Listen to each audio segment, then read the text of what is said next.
আসছে তরুণদের নতুন দল, কিন্তু সেই দলের প্রতিষ্ঠাকালীন কমিটি কত সদস্যের হবে সেটি এখনো চূড়ান্ত হয়নি। তবে কমিটির আকার যাই হোক, তাদের দুই প্ল্যাটফর্ম জাতীয় নাগরিক কমিটি থেকে 50% এবং বৈষম্য বিরোধী ছাত্র আন্দোলন থেকে 50% নেতাকে নিয়েই দলের আহ্বায়ক কমিটি হতে যাচ্ছে বলে জানা গেছে।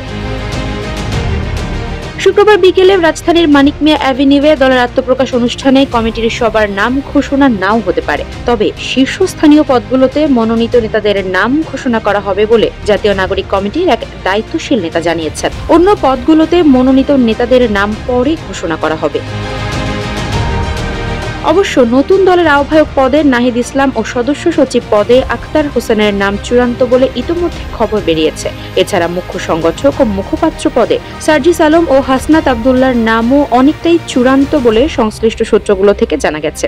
এদিকে নতুন দলের জ্যেষ্ঠ যুগ্ম আহ্বায়ক পদে ইসলামী ছাত্র শিবিরের ঢাকা বিশ্ববিদ্যালয় শাখার সাবেক সভাপতি আলী আহসান জোনায়েদের নাম আলোচনায় ছিল, কিন্তু মঙ্গলবার মধ্যরাতে সামাজিক যোগাযোগ মাধ্যম ফেসবুকে স্ট্যাটাস দিয়ে জোনায়েদ জানিয়েছেন তিনি নতুন দলে থাকছেন না।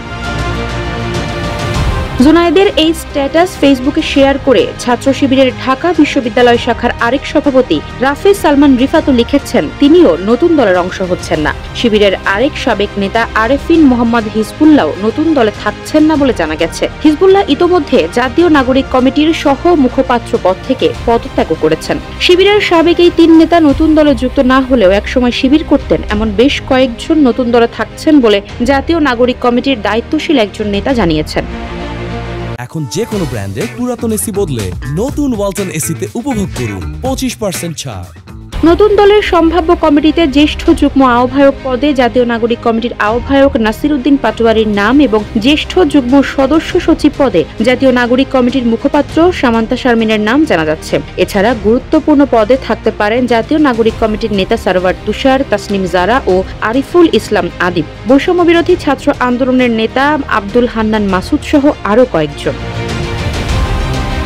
সংশ্লিষ্ট সূত্রগুলো জানায় মানিক মিয়া অ্যাভিনিউয়ে নতুন দলের আত্মপ্রকাশ অনুষ্ঠানের জন্য অনুমতি চেয়ে বুধবার ঢাকা মহানগর পুলিশকে চিঠি দিয়েছে জাতীয় নাগরিক কমিটি।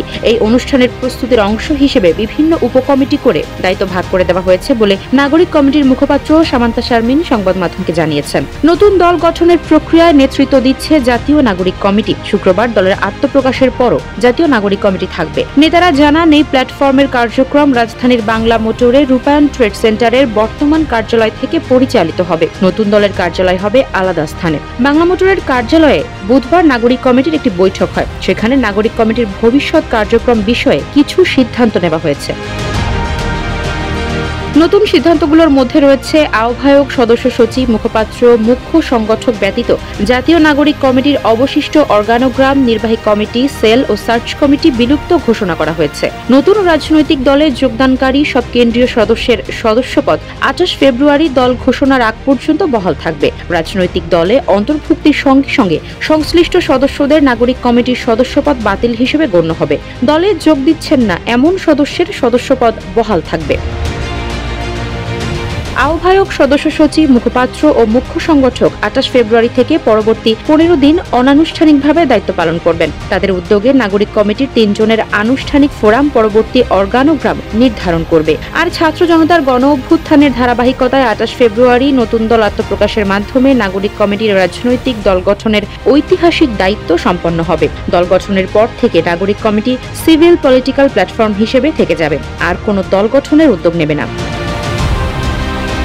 নাগরিক কমিটি থেকে দলের বিভিন্ন পদের জন্য 120 জনের একটি তালিকা করা হয়েছে বলেও সংশ্লিষ্ট একজন নেতা জানিয়েছেন। যারা দলে যাবেন তাদের বাইরে থাকা অন্যদের নিয়ে কমিটি পুনর্গঠিত হবে বলে সূত্র জানিয়েছে। আফসারা নাজ, নিউজ ডেস্ক, ইত্তেফাক।